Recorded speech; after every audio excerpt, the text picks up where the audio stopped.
इनके लबे रंगी की निछावर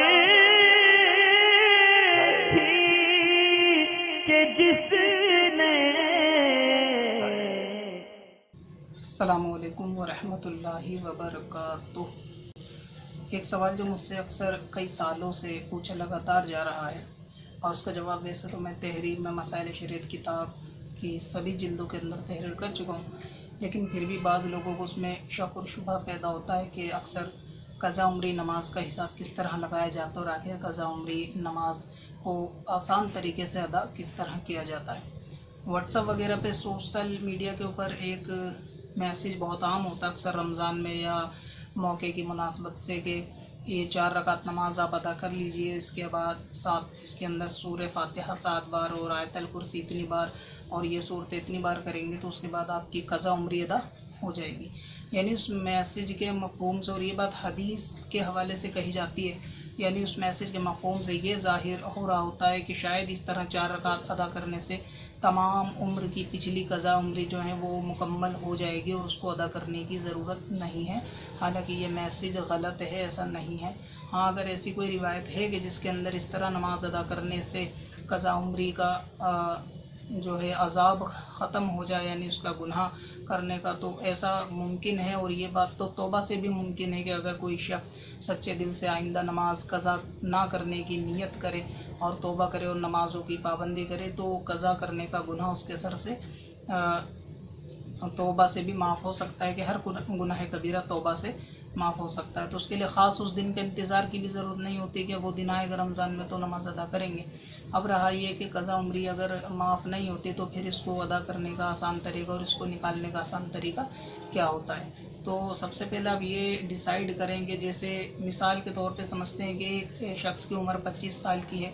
या और उसने अभी इसी साल यानी 25वें साल से नमाज़ें पढ़ना आगे को शुरू की हैं और उसकी पिछले जो ज़िंदगी की नमाज़ थी उसने कोई भी नमाज अदा अब तक नहीं की, या अगर की है तो वो गलत तरीके से की है। तो अब ये चाहता है कि ये नमाज को अदा करे आइंदा और पीछे की तौबा करके नमाज़ों को क़ज़ा को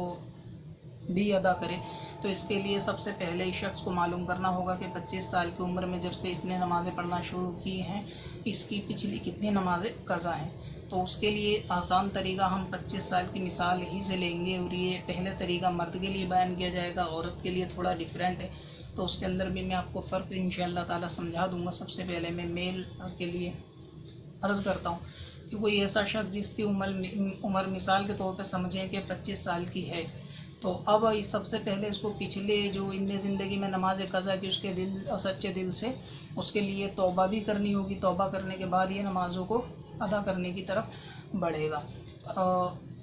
25 साल की उम्र में जो अंदाज़ा लगाएंगे वो सबसे पहले ये कि अगर आदमी है तो 25 साल में से 12 को माइनस करेंगे, यानी 12 साल इसलिए क्योंकि 1 साल से लेकर 12 साल तक ये नाबालिग था और इस पर नमाज फ़र्ज़ नहीं थी, और 12 वही जो है माइनस करेगा शख्स 25 में से जिसकी उम्र 25 है और उसको बालिग होना याद नहीं। और अगर जिसको बालिग होना याद नहीं है वो 12 साल को माइनस करेगा। अगर बालिग होना याद है कि मुझे पहला एहतलाम कब हुआ था, तो 12, 13, 14, 15 इन उम्र में जब भी उसको होया तो वो उतने ही माइनस कर ले। मिसाल, अगर किसी को 13 साल में बालिग होना याद है कि मैं 13 साल में बालिग हुआ था और अब इसकी उम्र 25 साल है, तो 25 में से 13 को घटा दे। तो अब मान लीजिए किसी को ये याद ही नहीं कि मैं बालिग कब हुआ था और अमूमन होता भी यही है, तो वो शख्स अपनी एज में से 12 साल माइनस कर देगा जेंट्स के लिए, मर्द के लिए। तो जब वो 12 साल घटाएगा तो अब जैसे 25 में से 12 साल को माइनस किया जाएगा तो उसकी उम्र आएगी 13 साल। यानी इस शख्स के ऊपर जो नमाज क़ज़ा हैं जिसने 25 साल में नमाज़ पढ़ना शुरू हुई वो नमाज क़ज़ा हुई 13 साल की। अब बात ये होती है कि 13 साल की नमाज क़ज़ा हुई तो सारी नमाज़ें किस तरीके से मल्टीप्लाई होंगी, किस तरह जोड़ इसमें घटा होगा, तो वो भी मैं आपको अर्ज़ कर देता हूँ। अब देखें, 1 साल के अंदर दिन होते हैं 365, तो इसका मतलब ये होगा कि इस शख्स ने 365 नमाज़ें क़ज़ा कर दी। और इन 365 नमाज़ें क़ज़ा करने का ये मतलब नहीं है कि इसने पूरे साल में सिर्फ 365 क़ज़ा की, नहीं, बल्कि इसने 365 फजर, 365 ज़ोहर, इसी तरह 365 मगरिब, असर, इशा, और इशा में वितर भी जोड़े जाएंगे। तो एक साल के अंदर 365 अगर नमाज़ें क़ज़ा हैं तो वो पूरे साल के नहीं है, बल्कि पूरे साल के एक ही वक्त की नमाज है। इसको इस तरह समझे कि अगर मैं कहूँ किसी ने एक दिन की 5 नमाजें छोड़ दी, तो इसका मतलब ये हुआ कि उसने फजर एक दिन की एक ही छोड़ी है, इसी तरह उसने जोहर भी एक छोड़ी है और असर भी एक ही छोड़ी है, क्योंकि हर नमाज एक दिन में एक ही बार है। तो 365 तो दिन है और हर दिन में नमाज 5 है, तो 365 को 5 से जब आप गुणा करेंगे तब ये आएगा कि एक साल में सारी नमाजें इतनी। लेकिन इसकी ज़रूरत नहीं है, हम सिर्फ एक नमाज का अगर अंदाज़ा निकाल लें कि हम पर फजर 365 छूटी हुई हैं एक साल में, तो इसका मतलब ये बनता है कि जोहर भी 365 ही छूटी हैं और असर, मगरिब और इशा और वितर भी 365 छूटी है। अब ये कि जिसकी उम्र 25 साल है उसने अपनी एज में से 12 को माइनस करा, 12 माइनस करने के बाद आंसर आया 13, तो इसका मतलब 13 साल की नमाज इस शख्स के ऊपर कज़ा पढ़ना इसको बाकी है। अब 13 साल की जो नमाज होगी वो होगी 13 को आप 365 से गुणा करेंगे, यानी 365 तो हो जाएंगे साल के और इसके अंदर 13 हो जाएंगे आपके इसकी एज के, तो जवाब आएगा 4745। आप इसको एक दफ़ा अपने पास से खुद कैलकुलेट कर सकते हैं, हो सकता है कि मेरी कैलकुलेशन में मिस्टेक मुमकिन है।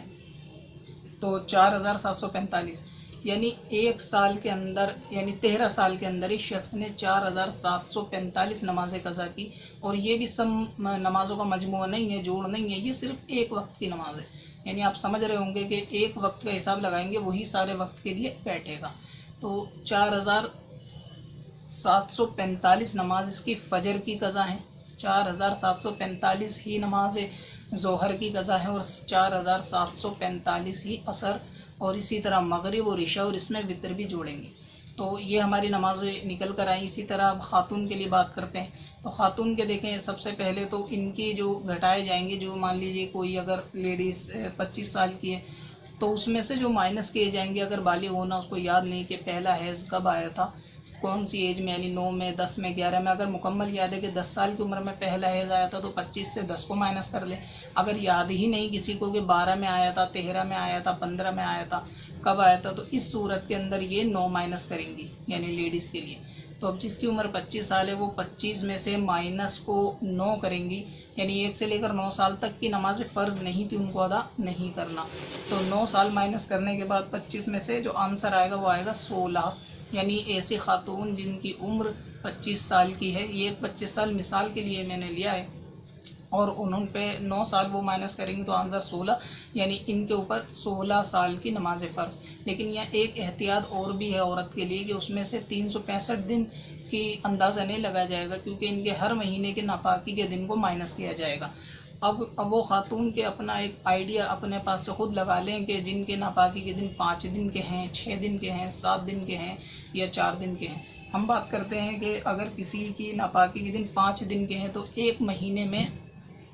उनकी जो नमाज कज़ा है वो 30 नहीं है बल्कि 25 है, यानी 5 दिन की नमाज उन पर माफ़ है। इस तरह एक महीने में 5 दिन की हुई तो 12 महीने में 12 पंजे 60, यानी 365 दिन में इनको 60 दिन पूरे साल के अंदर नमाजें इनकी माइनस कर दी जाएंगी, और ये सिर्फ लेडीज़ के लिए है। तो 365 में से 60 माइनस करेंगे तो जवाब होगा 305, यानी इनका एक साल का जो आइडिया लगेगा वो 305 के हिसाब से लगेगा। अब इनकी उम्र, इन पे नमाज कज़ा हैं 16 साल की, और एक साल की नमाज इन पे 305 नमाज फ़जर, 305 नमाज ज़ोहर, इसी तरह 5 नमाज और इशा के साथ प्लस वितर भी इनके गिने जाएंगे, यानी मर्दों की तरह वितर भी गिने जाएंगे।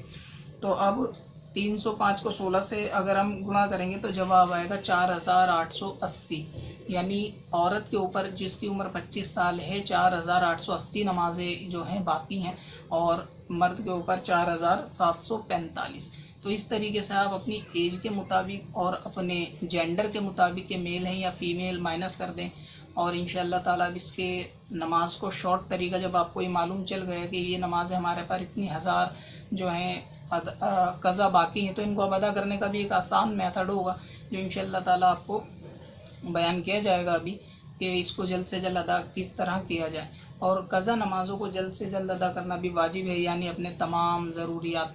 ज़िंदगी के काम से फारिग होने के बाद इसको भी जल्द से जल्द अदा करना ज़रूरी है। तौबा कर लेने से कज़ा नमाज करने का गुनाह माफ़ हो जाएगा, लेकिन इसके अंदर जो माफ़ी और तलाफ़ी का मामला होता है के बाद सूरतों में सिर्फ माफ़ी से काम बन जाता है तौबा से, और बाद में उसको हक को भी अदा करना पड़ता है। इसकी मिसाल ऐसे लें कि अगर आपने किसी शख्स के 100 रुपये चुरा लिए तो अब सिर्फ माफ़ी से काम नहीं बनेगा, माफ़ी तो मांगनी पड़ेगी, साथ में 100 रुपये भी लौटाने पड़ेंगे। यही सूरत हाल नमाज की है कि हुकूक इबाद जिस तरह मामला होता है उसी तरह हुकूकुल्लाह कि अल्लाह ताला के हक़ के अंदर जो आपने कमी बेशी की है आपको साथ में तौबा भी करनी पड़ेगी, साथ में उस नमाज़ों को, उन कज़ाओं को अदा भी करना पड़ेगा। और ये नमाज पढ़ने से अदा होगी, महज किसी 4 रकात पढ़ने से सारी नमाजें माफ़ हो जाएं, ऐसी कोई सूरत हाल नहीं है। अब इसके बात करते हैं अदा करने के तरीके की, कि शॉर्ट में इस तरीके को किस तरह अदा किया जाए। पत्थर में असल